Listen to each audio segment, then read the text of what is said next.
আপনাদের এই জিনিসগুলো কেন করছি, এই ধারণা না থাকলে কিন্তু আপনাদের ইনিশিয়াল ধারণাটা আমি দিব, তারপর আমাদের স্ট্রাকচার। তাহলে এই যে অন্য আইএসসি যেটা, সেটাতে হয় আপনার অনেকগুলো ট্রেন আছে, যেমন আপনার রেডিওগ্রাফ, যার কাজ হচ্ছে উঠিয়ে অপারেশন থিয়েটার অ্যাসিস্ট্যান্ট বা ইন্টেন্সিভ কেয়ার অ্যাসিস্ট্যান্ট যারা। আমাদের এটা হচ্ছে একটা কম্বো প্যাকেজ। কম্বো প্যাকেজ আমরা ইনিশিয়াল সবগুলোই আমরা শেখাবো। আমরা এখানে যেটা আমাদের আর্মি সপ্তাহ, আর বড় যেগুলো আছে 6 মাস বা 3 মাসের কোর্স। এই যে আমি কথাগুলো বললাম, এগুলো হচ্ছে 4 বছরের কোর্স, 3 বছর প্লাস 1 বছর হচ্ছে ইন্টার্নশিপ।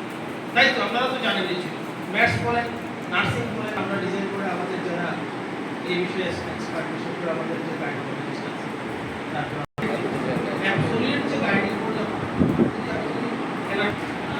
এমব্রায়োলজি মানে এই যে ছোট্ট বাচ্চাটা কীভাবে ডেভেলপ হচ্ছে, সে কীভাবে বাচ্চাটা ফিটাসটা খাবার পাচ্ছে, মায়ের মাধ্যমে কৃষি মাধ্যমে পাচ্ছে, মাকে কী কী যত্ন নিতে হবে, তারপর রোগ প্রতিরোধ ভ্যাকসিন দিতে হবে, তারপরে ফ্যামিলি প্যাডিং একটা বিষয় আছে। ফ্যামিলি প্যাডিং যে অ্যাক্টিভিটিসগুলো আছে, কী কী করে আমরা ফ্যামিলি